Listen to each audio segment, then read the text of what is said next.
ابھی وہ یہ بات کر رہے تھے، دفتن گھوڑوں کی ٹاپیں سنائی دی۔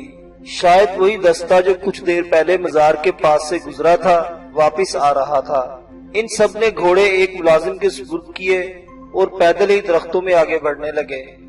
چاند اب کافی بلندی پر آ گیا تھا اور اس کی کرنیں شاخوں سے چھین چھین کر آ رہی تھی۔ قدموں کے نیچے خشک پتوں پر جگہ جگہ پانی کے دودیا دھبے تھے۔ ان کے کانوں میں گھوڑوں کی ٹاپوں پر لگے ہوئے تھے۔ وہ اب دائیں جانب سنائی دے رہی تھی۔ پرماتما کے گھڑ سوار اب ان سے دور جا رہے تھے۔ اچانک ابدال غازی کو کسی خطرے کا احساس ہوا۔ وہ ٹھٹک کر ایک جانب دیکھنے لگا۔ اشباح نے بھی نگاہ دوڑائی۔ دور درختوں میں آگ جل رہی تھی اور باتوں کی مدھم آواز آ رہی تھی۔ شاید کچھ لوگ آگ روشن کیے بیٹھے تھے۔ جلد ہی انہیں اندازہ ہو گیا کہ یہ سرخ پوش سپاہی ہیں۔ وہ پوری طرح مسلح تھے اور تلاش سے تھک کر کچھ دیر سستانے کے لیے بیٹھ گئے تھے۔ بے خبری میں اشباح وغیرہ ان کے بالکل نزدیک پہنچ گئے تھے۔ ابدال غازی نے ایک طرف اشارہ کیا اور سرگوشی میں بولا، یہ راستہ کچھ طویل رہے گا مگر اب اس کے سوا کوئی چارہ نہیں۔ اس سے پہلے کہ وہ اس نئی سمت کی طرف حرکت کرتے، دفتن ان کے بالکل قریب سے ایک سایہ اٹھ کر بھاگا۔ پہلے تو وہ اسے کوئی جانور سمجھے مگر جلد ہی انسانی چیخیں سنائی دی۔ سایہ بھاگ رہا تھا اور چیخ رہا تھا۔ وہ اپنے ساتھیوں کو مدد کے لیے پکار رہا تھا۔ در حقیقت وہ سرخ پوشوں کا ساتھی تھا۔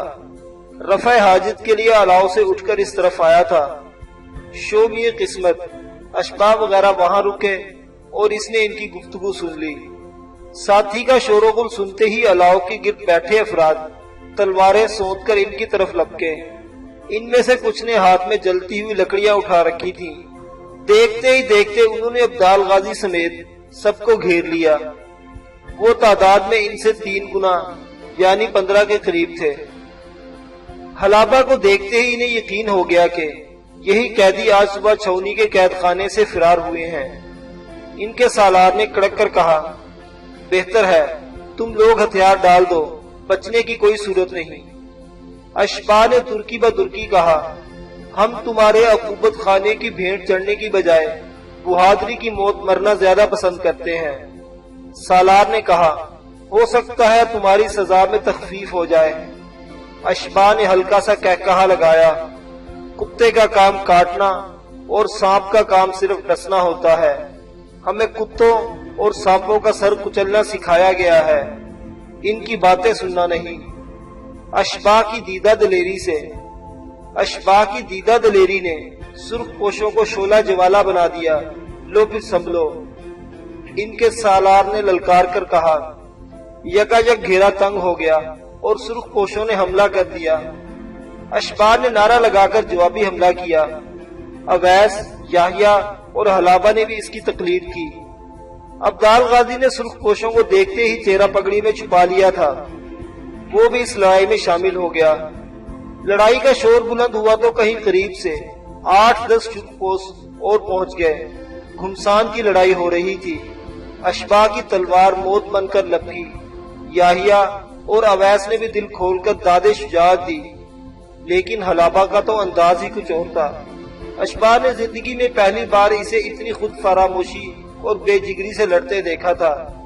اشباح اور یحییٰ وغیرہ کی طرح اس کے جسم پر زرہ نہیں تھی، ڈھال بھی ندارد تھی، مگر وہ ہر خطرے سے بے نیاز مردانہ وار تلوار چلا رہی تھی۔ اشباح کی نگاہوں کے سامنے اس نے 2 سرخ پوشوں کو موت کے گھاٹ اتارا اور 3 کو شدید گھائل کیا۔ اس دوران ابدال غازی کے وہ 5 گھڑ سوار ملازمین بھی پہنچ گئے جو عقب میں آ رہے تھے۔ ان کے لڑائی میں شریک ہوتے ہی سرخ پوشوں کے پاؤں اکھڑ گئے اور وہ 6 لاشیں چھوڑ کر بھاگ نکلے۔ یحییٰ نے ان کا تعاقب کرنا چاہا مگر ابدال غازی نے فوراً روک لیا۔ بولا، ہمارے لیے فوراً کسی محفوظ مقام پر پہنچنا ضروری ہے۔ یہ لوگ اپنے ساتھیوں تک پہنچ گئے تو ہم چاروں طرف سے گھر جائیں گے۔ انہوں نے ملازمین کو ایک دوسری سمت بھیج دیا اور خود گھنے درختوں میں سے راستہ بناتے تیزی سے حویلی کی طرف بڑھنے لگے۔ یہ ایک ذیشان حویلی تھی۔ عبدال غازی حویلی کے عقبی دروازے سے اندر داخل ہوا اور ایک چور راستے سے ہوتا ہوا دوسری منزل پر آ گیا۔ اشباح اور اس کے ساتھی بھی ہمراہ تھے۔ در حقیقت عبدال غازی نہیں چاہتا تھا کہ حویلی کے خادمین کو مہمانوں کی آمد کا علم ہو۔ اس نے انہیں دوسری منزل کے 3 اندرونی کمروں میں ٹھہرا دیا۔ یہ کمرے ہر قسم کی سہولتوں سے آراستہ تھے۔ 4 قابل بھروسہ خادم ان کی خدمت پر مامور کر دیے گئے اور حویلی کے اس حصے کو باقی عمارت سے جدا کرنے کے لیے زینوں کے دروازے بند کر دیے گئے۔ رات بے قراری میں گزری۔ الگ صبح ان چاروں نے نہا دھو کر لباس تبدیل کیے۔ ان کے ملبوسات کا انتظام بھی عبدال غازی نے کیا تھا۔ عمدہ ناشتے اور زخموں پر مرہم پٹی کے بعد وہ کچھ سکون محسوس کرنے لگے۔ اشباح کو سب سے زیادہ فکر مندی اپنے ساتھیوں کی تھی۔ قید خانے میں ان کے ساتھ نہ جانے کیا سلوک ہونے والا تھا۔ اس کے علاوہ اشباح کو اپنے سامان کی بھی فکر تھی۔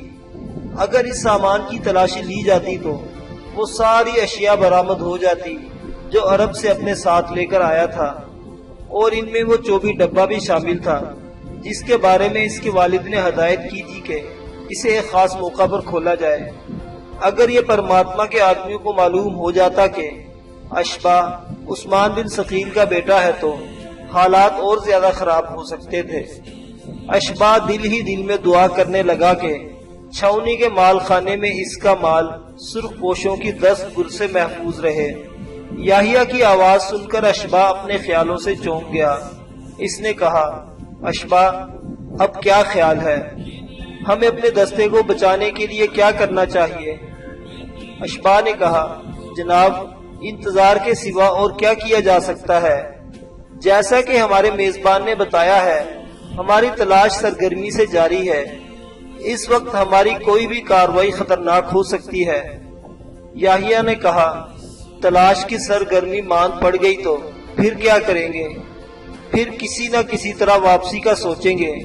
ساتھیوں کی رہائی کے لیے ہمارے پاس قوت کا ہونا ضروری ہے اور اس لیے ہمیں اسلامی لشکر تک پہنچنا ہوگا۔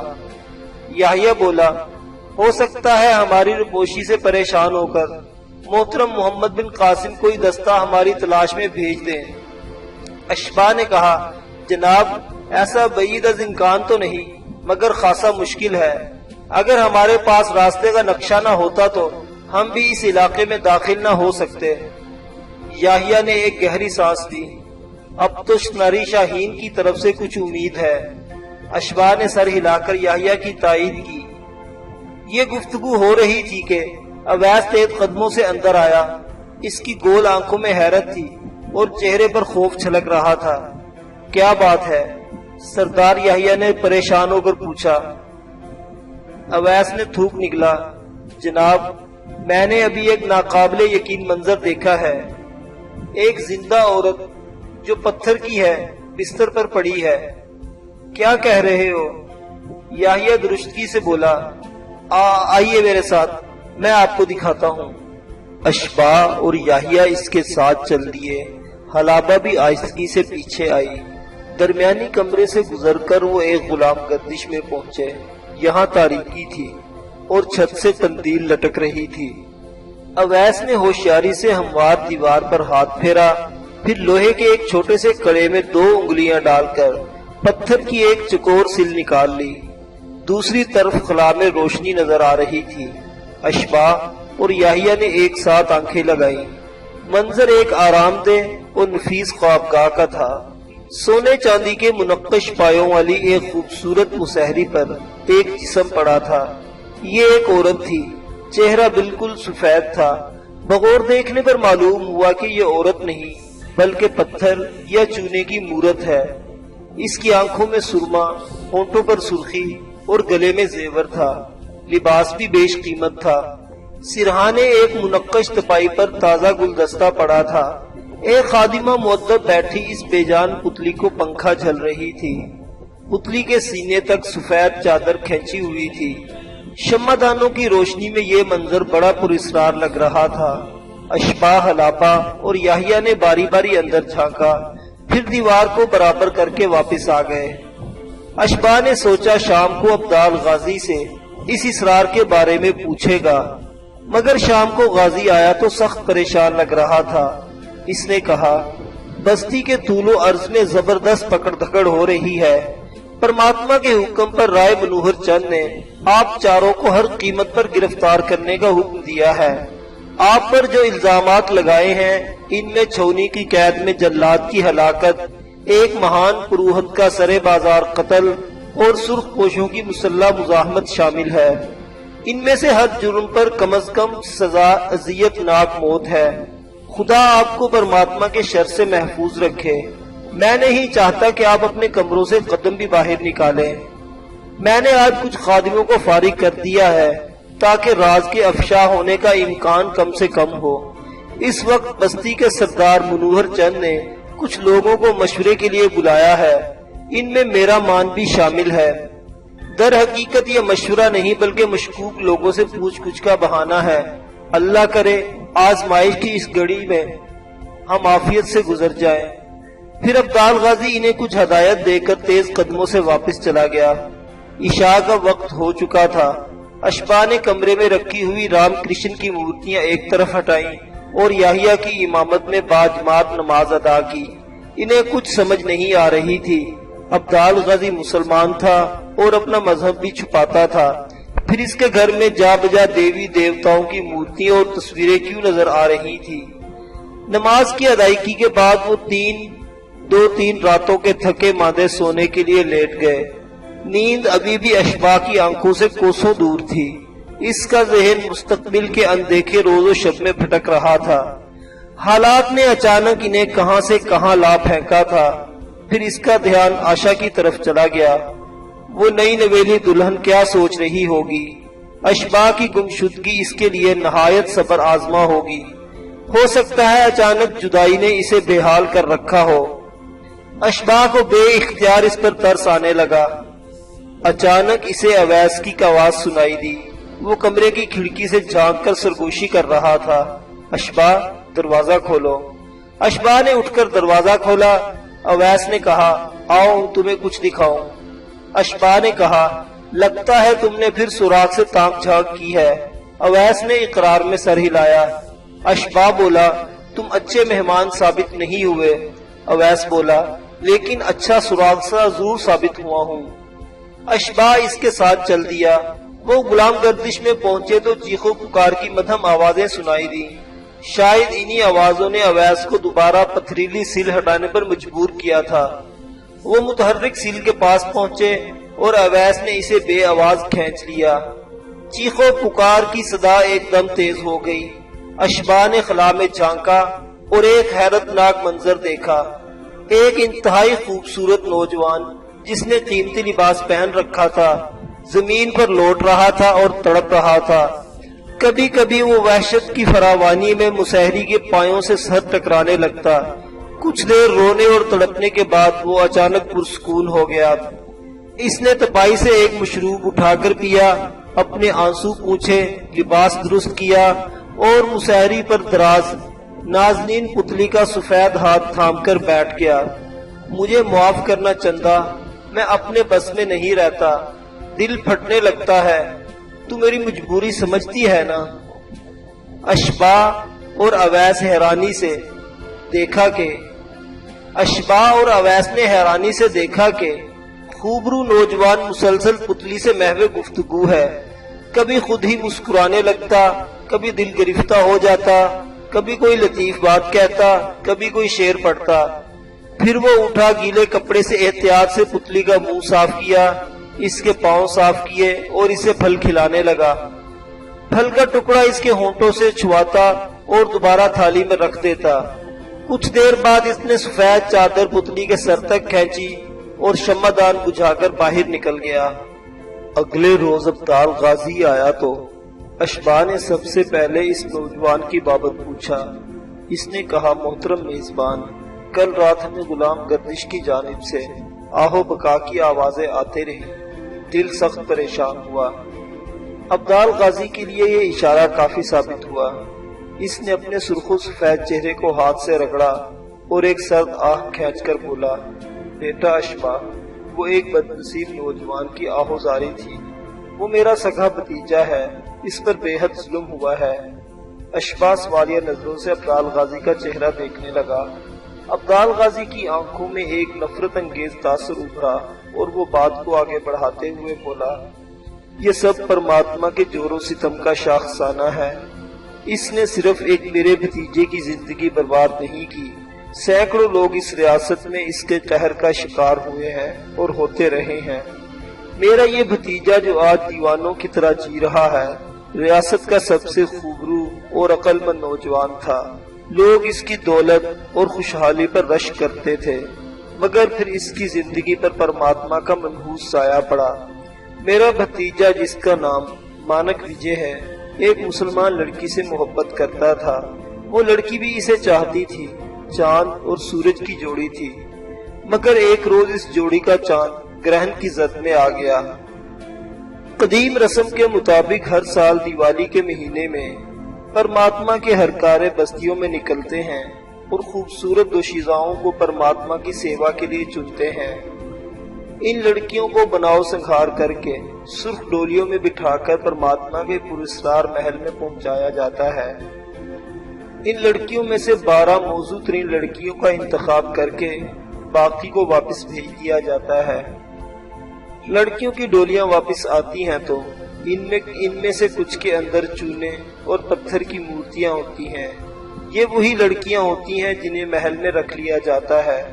پرماتما کے ہرکارے بتاتے ہیں کہ ان لڑکیوں کی آتمائیں کبھی فنا نہ ہونے والے جسموں میں چلی گئی ہیں تاکہ عرصہ تک پرماتما کی خدمت کر سکے۔ ان مورتیوں کو احترام کے ساتھ دفن کر دیا جاتا ہے۔ ایسی لڑکیوں کے والدین کو قابل عزت سمجھا جاتا ہے اور عام باشندے بھی ان کو خوش قسمت تصور کرتے ہیں۔ میرے مانک کے ساتھ بھی ایسا ہی ہوا۔ وہ جس لڑکی سے پیار کرتا تھا اس کا نام چندا تھا۔ اس کا باپ مر چکا تھا اور وہ اپنی ماں کے ساتھ رہتی تھی۔ یہ لوگ پوشیدہ طور پر مسلمان تھے، لہٰذا اس سال چناؤ کا دن آیا تو چندا کی والدہ نے بیٹی کو گھر سے نہیں نکالا، جبکہ ریاستی قانون کے مطابق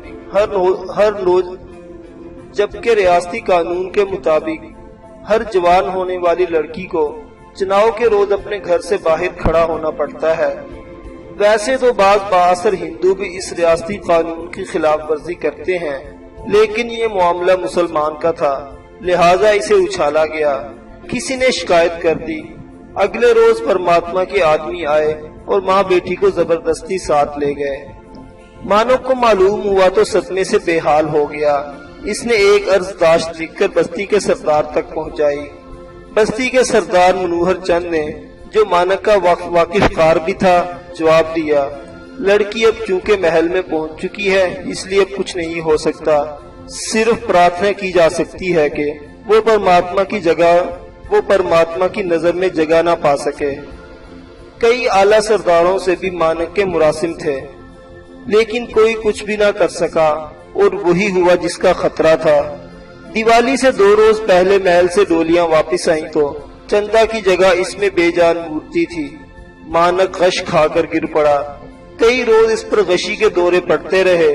جب کچھ ہوش میں آیا تو ایک روز چپکے سے برگھٹ پہنچا اور چندا کی دفن شدہ مورتی زمین سے اکھاڑ لایا۔ اس وقت سے اس نے وہ مورتی بڑے احترام سے خوابگاہ میں سجا رکھی ہے۔ اس کی دیکھ بھال کرتا ہے، تنہائی میں اس سے باتیں کرتا ہے، کبھی شدت غم سے بے حال ہو کر پچھاڑے کھانے لگتا ہے۔ 2 مہینے پہلے بیٹے کے غم میں اس کا باپ بھی چل بسا۔ یہ والدان کا اکلوتا بیٹا ہے۔ اب ان زمینوں اور حویلی کو سنبھالنے والا اور کوئی نہیں۔ اپنے بھائی کی وصیت کے مطابق اس کی دیکھ بھال کے لیے میں یہاں آ گیا۔ زمین کی ایک فصل تو ماری گئی، اب دوسری فصل کی تیاری کر رہا ہوں۔ فصل نہ ہوگی تو منوہر چند ہمارا رہا سہا خون بھی نچوڑ لے گا۔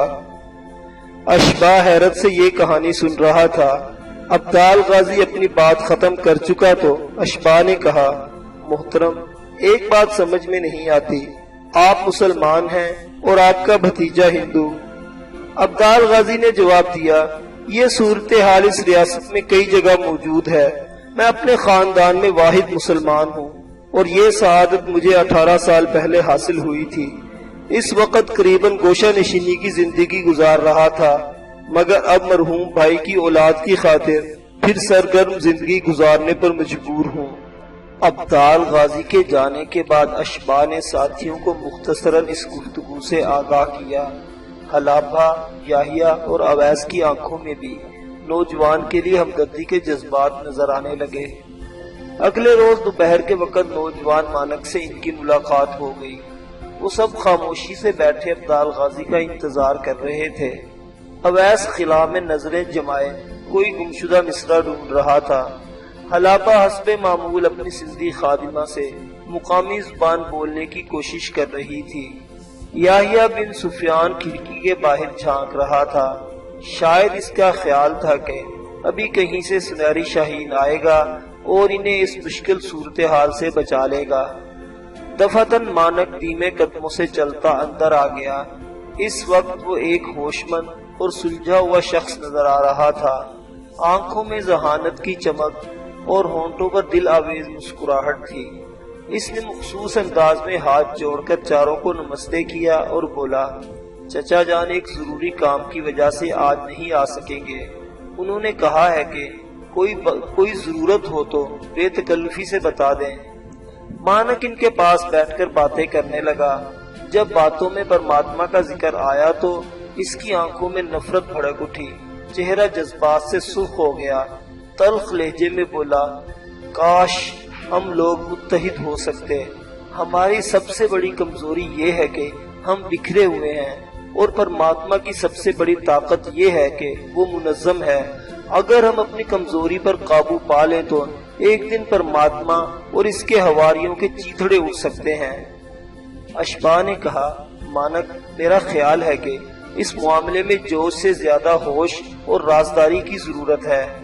مانک نے کہا، کاش ہمیں کوئی رہنما مل جاتا، یا وہ شخص ہی واپس آ جاتا جس نے 20 برس پہلے پرماتما کے خلاف پہلی آواز بلند کی تھی۔ ریاست کے طول و عرض میں آج بھی اس کا انتظار ہوتا ہے۔ اشباح نے کہا، آپ لوگ خود پر بھروسہ کریں، کمر باندھ کر چل نکلیں تو اوپر والا بھی مدد کرے۔ بڑی بات یہ ہے کہ پھر وہ شخص بھی آ جائے جس کے آپ منتظر ہیں۔ مانک نے کہا، محترم، ہم اپنے طور پر بہت کچھ کر رہے ہیں، لیکن پرماتما کی طلسمی قوتوں نے ہر ذہن کو خوف کے جال میں جکڑ رکھا ہے۔ کافی دیر گفتگو ہوتی رہی، پھر مانک کل ناشتے پر ملنے کا وعدہ کر کے چلا گیا۔ اگلے روز ایک عجیب واقعہ رونما ہوا۔ اشباح صبح کی نماز کے لیے اٹھا۔ نماز سے فارغ ہو کر اس نے ادھر ادھر دیکھا، حلابہ نظر نہیں آ رہی تھی۔ کسی دم سورج کی پہلی کرن افق نیلگوں پر طلوع ہونے والی تھی۔ وہ اس کے کمرے کے دروازے پر پہنچا اور ہولے سے دستک دی۔ 3-4 دستکوں کے بعد اس نے دروازہ کھولا تو وہ کھل گیا۔ حلابہ کمرے میں موجود نہیں تھی، وہ ارد گرد کہیں بھی نہیں تھی۔ حلابہ صبح حویلی سے نکل آئی تھی۔ اس نے جسم کے گرد ایک پھولدار چادر لپیٹ رکھی تھی اور اس حلیے میں وہ ایک مقامی عورت دکھائی دیتی تھی۔ اس کے پاس تھوڑی سی نقدی اور ایک خنجر کے سوا اور کچھ نہیں تھا۔ اجالے نے ابھی اندھیرے کا سینہ چاک نہیں کیا تھا۔ وہ تیز قدموں سے ایک اونچی عمارت کی طرف بڑھتی رہی۔ اس عمارت کے اوپر سونے کے خول والا قبہ تھا اور جھنڈا لہرا رہا تھا۔ حلابہ نے کل شام ہی کو معلوم کر لیا تھا کہ یہ اس بستی کا بڑا مندر ہے اور یہاں سے کل صبح ایک قافلہ روانہ ہو کر دوارے جائے گا۔ دوارہ اس مقام کو کہتے تھے جہاں پرماتما کی ایک بہت بڑی طلائی مورتی نصب تھی۔ عقیدت مند یہاں پوجا پاٹ کرتے تھے اور کبھی کبھی پرماتما انہیں درشن بھی دیتا تھا، لیکن یہ درشن صرف آواز کی حد تک ہوتا تھا۔ پرماتما کی آواز اس کی طلائی مورتی میں سے پھوٹتی تھی اور چاروں طرف پھیل جاتی تھی۔ پرماتما بنفس نفیس سال میں صرف ایک مرتبہ اپنی پرجا کے سامنے آتا تھا۔ حلابہ مندر پہنچی۔ وہاں پہلے سے ایک ہجوم موجود تھا۔ رنگ برنگ کپڑے پہنے عورتیں، مرد، بچے جے ماتا کی پکار رہے تھے۔ پھر ڈھول ٹاشوں کے ساتھ یہ قافلہ یاترا کے لیے دوارے روانہ ہوا۔ راستے میں چھوٹی موٹی مزید ٹولیاں بھی شامل ہوتی گئی۔ کوئی 6 کوس کا فاصلہ شام تک طے ہو سکا۔ حلابہ اس جلوس میں خاموشی سے محو سفر تھی۔ اس نے طویل گھونگھٹ نکال رکھا تھا اور کلائیوں پر مقامی انداز کے دھاتی کڑے جھول رہے تھے۔ اس کی کوشش تھی کہ مردوں کے درمیان سفر کرے۔ پاتونی عورتوں سے بچنے کا یہ واحد طریقہ تھا۔ پھر بھی 1-2 عورتوں نے اس سے بات چیت کا آغاز کرنا چاہا تھا، مگر اس نے ہاتھ کے اشارے سے اپنا گنگا پن ظاہر کر کے جان چھڑا لی تھی۔ شام گئے یہ قافلہ دوارے پہنچا۔ دوارہ ایک وسیع و عریض پتھریلی عمارت کا نام تھا۔